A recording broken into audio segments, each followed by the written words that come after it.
Hello बच्चों, तो कैसे हो आप सब। मैं आशा करता हूँ कि आप सभी स्वस्थ होंगे, मस्त होंगे और अपने अपने पढ़ाई में व्यस्त होंगे। तो चलिए बच्चों, आज हम जानते हैं कि हमें पढ़ना क्या है। तो आज हम पढ़ेंगे बच्चों छोटी याद के बारे में। तो क्लास स्टार्ट करने से पहले हम समझते हैं छोटी याद होता क्या है, ठीक है। तो छोटी याद जो हमारा है, यह एक हमारा आहार नल का हिस्सा है। जैसे हम लोगों ने पिछले क्लास में लीवर के बारे में पढ़ा था, पेनक्रियास के बारे में पढ़ा था, ठीक उसी प्रकार हम आज पढ़ेंगे छोटी आंत के बारे में, ठीक। जैसे हम भोजन करते हैं, तो भोजन करने के उपरांत जो भोजन जाता कहाँ है, वह भोजन हमारे शरीर के अंदर उसका होता क्या है, और समझते हैं कि भोजन जो हमारे बॉडी के अंदर जाता है उसका कार्य क्या है, ठीक। तो समझते हैं बच्चों, जो हम भोजन करते हैं वह हमारे बॉडी के अंदर आमाशय द्वारा छोटी आंत में जाएगा, तब जाके इससे क्या होता है, पूर्ण पाचन होता है। तो चलिए हम समझते हैं इसके बारे में कि हमारा छोटी आंत होता क्या है, ठीक, और इन सभी का हम कार्य समझेंगे, ठीक है बच्चों। तो चलिए समझते हैं। तो कहा जा रहा है छोटी आंत। तो छोटी आंत हमारे शरीर में क्या कहा जा रहा है, छोटी आंत हमारे शरीर में आहार नाल का हिस्सा है। यानी आहार नाल का हिस्सा भी है, आहार नाल का सबसे लंबा भाग भी है। कहा जा रहा है यहाँ पर कि जो हमारा छोटी आंत क्या है, यह एक आहार नाल का हिस्सा है और आहार नाल का सबसे लंबा भाग है, ठीक। अगला पॉइंट कहा जा रहा है कि छोटी आंत की आकृति अंग्रेजी वर्णमाला के यू अक्षर के समान होती है। जैसा कि कहने का मतलब यह है कि जो हमारा छोटी आंत होता है, जो स्मॉल इंटेस्टाइन हमारा होता है, वह अंग्रेजी वर्णमाला के यू अक्षर के समान कैसा होता है, यू अक्षर के समान होता है, ठीक। अगला पॉइंट कहा जा रहा है छोटी आंत की लंबाई, यानी छोटी आंत जो हमारा होता है उसकी लंबाई 7 मीटर या 25 से 28 फीट की होती है। जैसा कि कहा जा रहा है यहाँ पर कि जो हमारा छोटी आंत होता है वह 7 मीटर लंबा होता है या 25 से 28 फीट की होती है, ठीक। अगला पॉइंट कहा जा रहा है छोटी आंत की दीवार, यानी कहा जा रहा है कि छोटी आंत की दीवार से आंतीय रस, यानी क्या होता है, आंतीय रस का स्रावन होता है। जैसा कहने का अर्थ यह है हमारा कि आंतीय रस होता क्या है, ठीक। तो आंतीय रस कहने का अर्थ यह है हमारा, जैसा कि हमने भोजन किया तो उस भोजन को पचना है, तो उस भोजन को पचने में जो हमारा आंतीय रस होता है वह सहायता प्रदान करती है, ठीक। तो क्या करता है छोटी आंत हमारा, आंतीय रस का श्रावण करती है, ठीक है। आंतीय रस का पीएच मान, जैसा कहने का मतलब यह है जो आंतीय रस हमारा होता है उसका कोई न कोई तो वैल्यू होगा, तो उसका पीएच वैल्यू कितना होता है हमारा, 8 होता है। कितना होता है, 8 होता है, ठीक है बच्चों। तो चलिए आप इसको एक बार नोट कर ले अपने कॉपी में। तो चलिए समझते हैं अब अगला पॉइंट, छोटी आंत के 3 प्रमुख भाग। यानी कहा जा रहा है यहाँ पर जो हमारा छोटी आंत होता है उसके 3 प्रमुख भाग होते हैं। यानी कहने का मतलब यह है जो हमारा छोटी आंत होता है वह 3 भाग में बटा होता है। एक हमारा होता है ड्यूडेनम, जेजुनम और इलियम। तो समझते हैं हमारा ड्यूडेनम क्या होता है और जेजुनम क्या होता है और इलियम क्या होता है। तो हमने यहाँ पर क्या किया, छोटी आंत को 3 प्रमुख भाग में बांट दिया। नंबर 1 क्या है हमारा, ड्यूडेनम, यानी इसको क्या बोलते हैं हिंदी में, ग्रहणी बोलते हैं। अब समझते हैं ड्यूडेनम क्या करता है, यह हमारा जो होता है यह छोटी आंत का सबसे पहला भाग होता है, और जो हमारा ड्यूडेनम होता है वह अमाशय से जुड़ा होता है, ठीक है। तो ड्यूडेनम क्या होता है हमारा, यह हमारा अमाशय से क्या होगा, जुड़ा होगा, अमाशय से जुड़ा होता है।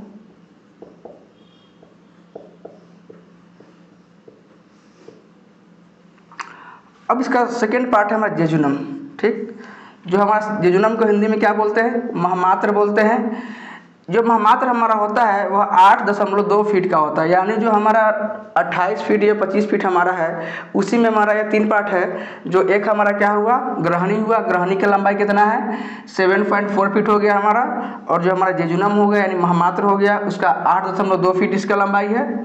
और लास्ट हमारा क्या है, इलियम, यानी क्या होगा हमारा, इलियम शेषांत्र, इसका जो हमारा लंबाई कितना है, 9.2 फीट, ठीक। अब समझते हैं यहाँ पर कि इन सभी जो हम छोटी आंत के 3 भाग में बांटे हैं, इन सभी का कार्य क्या है। तो समझते हैं हम ड्यूडेनम के बारे में समझते हैं, हमारा क्या है, यह हमारा छोटी आंत का सबसे पहला भाग होता है, ठीक है। यह क्या करता है, हमारे शरीर से के अंदर जो भोजन आते हैं उसको पचाने का काम, यहाँ से हमारा क्या होता है, भोजन पचना प्रारंभ होता है, ठीक है। यानी अमाशय के बाद जो हमारा भोजन पचता है, कहाँ से पचता है, तो ड्यूडेनम से। कहाँ से प्रारंभ होगा पचना, तो ग्रहणी से। कहाँ से होगा बच्चों, तो ग्रहणी से होगा, ठीक है। उसके बाद जेजुनम में होगा, उसके बाद इलियम में। ठीक, तो इलियम को समझते हैं। इलियम जो हमारा होता है इसको हम शेषांश भी बोलते हैं। इलियम हमारे शरीर में विटामिन B12 यानी कहने का अर्थ यह है हमारा कि विटामिन B12 जो होता है उसका पाचन हमारा कौन करेगा, तो हमारा छोटी आंत का सबसे निचला हिस्सा जिसको हम इलियम कहते हैं वह हमारा क्या करेगा, विटामिन B12 का पाचन करेगा। ठीक है बच्चों, अब हम समझते हैं अगला पॉइंट। कहा जा रहा है स्वस्थ मनुष्य यानी स्वस्थ मनुष्य में प्रतिदिन क्या होता है, लगभग 2 लीटर आंतीय रस का स्रावन होता है। यानी कहा जा रहा है यहाँ पर कि एक जो स्वस्थ मनुष्य होता है, जो प्रॉपर ह्यूमन होता है यानी जो हेल्दी ह्यूमन होता है, उसके बॉडी के अंदर लगभग 2 लीटर प्रतिदिन क्या होता है, आंतीय रस का स्रावन होता है। ठीक, अगला पॉइंट समझते हैं आंतीय रस। यानी आंतीय रस का जो प्रकृति कैसी होती है, हमारा क्षारीय। कैसा होता है प्रकृति इसका, क्षारीय होता है। अगला पॉइंट समझते हैं आंतीय रस में निम्न प्रकार के एंजाइम पाया जाता है। कहा जा रहा है यहाँ पर कि जो हमारा आंतीय रस होता है उसमें विभिन्न प्रकार के एंजाइम पाए जाते हैं। समझते हो कौन कौन से एंजाइम होते हैं, तो एक हमारा होता है इरेप्सिन होता है, माल्टेज होता है, सुक्रेज होता है, लैक्टेज होता है और लाइपेज होता है। अभी तक हम लोगों ने समझा यहाँ पर कि जो हमारा छोटी आंत होता है वह किस प्रकार वर्क करता है। हम लोगों ने छोटी आंत के 3 प्रमुख भाग के नाम के बारे में पढ़े। अब हम लोग आगे समझते हैं जो छोटी आंत के 3 प्रमुख भाग है उन सभी के बारे में जानते हैं। ठीक है, तो चलिए बच्चों इसको एक बार आप अपने कॉपी में नोट कर लीजिए। अब हम समझते हैं छोटी आंत। यानी छोटी आंत का जो व्यास होता है, यानी व्यास कहने का अर्थ है हमारा डायमीटर। अगर हम किसी गोले को काटते हैं, जैसे मान लीजिए हमारा गोला हुआ, ठीक है, और इसको 2 पार्ट में बांट दिए, ठीक है, तो इसी को हम डायमीटर बोलते हैं, व्यास बोलते हैं। ठीक, तो यहाँ कहा जा रहा है कि छोटी आंत का व्यास क्या होता है, बड़ी आंत के व्यास यानी बड़ी आंत के व्यास से कम होता है। कहने का अर्थ यह है कि जो हमारा छोटी आंत होता है वह बड़े आंत के व्यास से कैसा होता है, कम होता है। ठीक, लेकिन जो हमारा छोटी आंत होता है क्या होता है, लंबाई में कैसा होता है, लंबी होता है। ठीक, इसीलिए हम क्या कहते हैं, छोटी आंत को हम छोटी आंत कहते हैं। यानी इसको हम व्यास के आधार पर, यानी हम छोटी आंत को छोटी आंत क्यों कहेंगे, व्यास के आधार पर। ठीक है बच्चों, तो अगला पॉइंट समझते हैं। अब देखिए जो हमने भोजन किया वो कहाँ जाएगा, हमारा मुंह के द्वारा कहाँ जाएगा, आमाशय में जाएगा। आमाशय के बाद कहाँ जाएगा, हमारे स्मॉल इंटेस्टाइन में जाएगा, ताकि ये भोजन क्या हो, हमारा सही ढंग से पच पाए। तो चलिए इसको समझते हैं। तो फूड हमने भोजन किया, अब भोजन कहाँ जाएगा, बकल कैविटी यानी मुख गुहा में जाएगा। ठीक है, मुख गुहा में जाएगा। उसके बाद क्या होगा, बोलस बनेगा। यानी बोलस कार्य का अर्थ यह है जो हमारा भोजन और लार, जब भोजन और लार आपस में मिलते हैं तो क्या बनता है, बोलस। उसे हम क्या कहते हैं बच्चों, बोलस कहते हैं। ठीक है, अब जो हमारा बोलस है वह हमारा इसोफेगस द्वारा कहाँ जाएगा, स्टोमक में। कहाँ जाएगा, स्टोमक में कहाँ जाएगा, यानी पेट में जाएगा। ठीक है, तो समझते हैं। तो जो हमारा बोलस हुआ, बोलस में हमारा क्या क्या मिक्स हो जाएगा, फूड प्लस सलाइवा। क्या हो जाएगा, food plus saliva of starch. यानी ये जो हमारा सलाइवा और फूड होगा इसमें स्टार्च होगा, उसका पाचन होगा। इसमें क्या होता है यहाँ पर हमारा पार्शियल डाइजेशन। यानी कहने का मतलब यह होता है कि जो बोलस बनता है वहाँ पर हमारा स्टार्च का क्या होता है, पार्शियल डाइजेशन। क्या होगा, हमारा स्टार्च का क्या होगा, पार्शियल डाइजेशन। ठीक है बच्चों, अब समझते हैं उसके बाद हमारा फूड कहाँ जाएगा, स्टोमक यानी पेट में जाएगा। तो स्टोमक यानी पेट में जाने के बाद क्या होता है, हमारे भोजन का क्या होता है, partial digestion protein plus fat. यानी कहा जा रहा है जब भोजन हमारा बोलस बनने के बाद कहाँ जाएगा, स्टोमक में जाएगा। वहाँ पर क्या होता है, हमारा भोजन का क्या होता है, पार्शियल डाइजेशन। यानी यहाँ पर हमारा प्रोटीन और फैट क्या होगा, प्रोटीन और फैट क्या होगा, अच्छी तरह से क्या होगा, पचेगा। यानी प्रोटीन और फैट का पाचन कहाँ होगा, अगर आपसे पूछा है बच्चों कि प्रोटीन और फैट सही ढंग से कहाँ पचेंगे, तो हमारा स्टोमक में। कहाँ पचेंगे बच्चों, स्टोमक में। ठीक है बच्चों, उसके बाद जो हमारा कंप्लीट डाइजेशन क्या होता है, यानी कंप्लीट यानी सही ढंग से यानी पूरी तरह से पचना, यानी भोजन के पचना कहाँ होता है, हमारा स्मॉल इंटेस्टाइन। क्या होगा, हमारा स्मॉल इंटेस्टाइन में होगा। यानी यहाँ पर क्या होगा, कार्बोहाइड्रेट, फैट और प्रोटीन सही ढंग से हमारा क्या होगा, पूरा पच जाएगा। ठीक है बच्चों, चलिए आप इसको एक बार अपने कॉपी में नोट कर लीजिए, फिर आगे समझते हैं। ठीक है बच्चों, चलिए बच्चों समझते हैं हम लोग छोटी आंत के भाग के बारे में, ठीक है बच्चों। तो हम लोगों ने समझा था ड्यूडेनम, जेजुनम और इलियम। तो हम पहले समझते हैं ड्यूडेनम क्या होता है, ठीक है। तो ड्यूडेनम जो हमारा होता है यह छोटी आंत का हमारा पहला हिस्सा होता है, यह प्रथम भाग होता है। इसकी लंबाई जो हमारा होता है 7.4 फीट, यानी इसकी लंबाई कितनी होती है, तो 7.4 फीट की होती है। इसकी आकृति यानी कहा जा रहा है जो हमारा ग्रहणी होता है उसकी आकृति कैसी होती है, सी आकार की। कैसी होती है, सी आकार की। ग्रहणी एस सेल से बनी होती है, यानी कहा जा रहा है हमारे शरीर के जितने भी अंग है वह कोई ना कोई कोशिकाओं से बना हुआ है, सभी का अलग अलग नाम है, ठीक है। ठीक उसी प्रकार जो हमारा ग्रहणी होता है वह एस सेल से बनी होती है।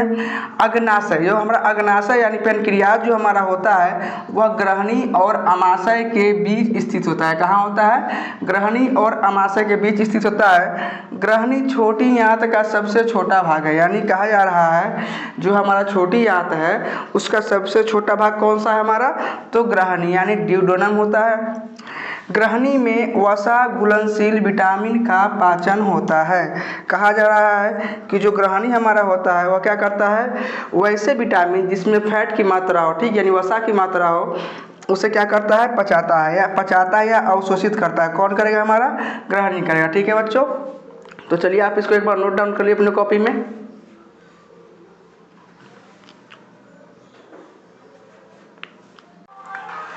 चलिए अब समझते हैं जेजुनम के बारे में, ठीक है। इससे पहले हमने समझा ड्यूडेनम हमारा क्या होता है, तो हमने समझा था ड्यूडेनम जो हमारा होता है वह छोटी आंत का पहला हिस्सा होता है, ठीक है। अब समझते हैं जेजुनम क्या होता है हमारा, यानी मध्यांतर क्या होता है। देखिए यह छोटी आंत का दूसरा सबसे बड़ा हिस्सा, यानी कहा जा रहा है जो हमारा जेजुनम यानी मध्यांतर जो होता है वह छोटी आंत का दूसरा हिस्सा होता है। कौन सा हिस्सा होता है, दूसरा सबसे बड़ा हिस्सा होता है। इसकी लंबाई यानी लंबाई इसकी 8.2 फीट की होती है। कितनी होती है लंबाई इसकी, 8.2 फीट की होती है। सबसे ज़्यादा पाचन, कहा जा रहा है जो हमारा भोजन का जो पाचन होता है उसमें सबसे ज़्यादा पाचन हमारा कहाँ होगा, तो छोटी आंत के मध्यांतर में। कहाँ होगा बच्चों, छोटी आंत के मध्यांतर वाले हिस्से में होता है, ठीक। अगला पॉइंट कहा जा रहा है यहाँ पर प्रोटीन यानी प्रोटीन, कार्बोहाइड्रेट और वसा का पाचन होता है। देखिए प्रोटीन, कार्बोहाइड्रेट, वसा का पाचन तो हमारे स्टोमक में भी हो रहा था, लेकिन पूरी ढंग से वहाँ पे नहीं होता है, ठीक है। जो कुछ उसका हिस्सा जो बच जाता है वह हमारा कहाँ पचता है, तो छोटी आंत के जेजुनम वाले हिस्से में क्या होता है, प्रोटीन, कार्बोहाइड्रेट और वसा का पाचन होता है, ठीक बच्चों। सर्वाधिक पोषक पदार्थों का अवशोषण, यानी कहने का मतलब यह है जो हमारा पोषक पदार्थ होता है, जो न्यूट्रिएंट होते हैं, उसका सबसे ज़्यादा अवशोषण कहाँ हमारा होगा, तो जेजुनम में। कहाँ होगा, जेजुनम में, ठीक है बच्चों।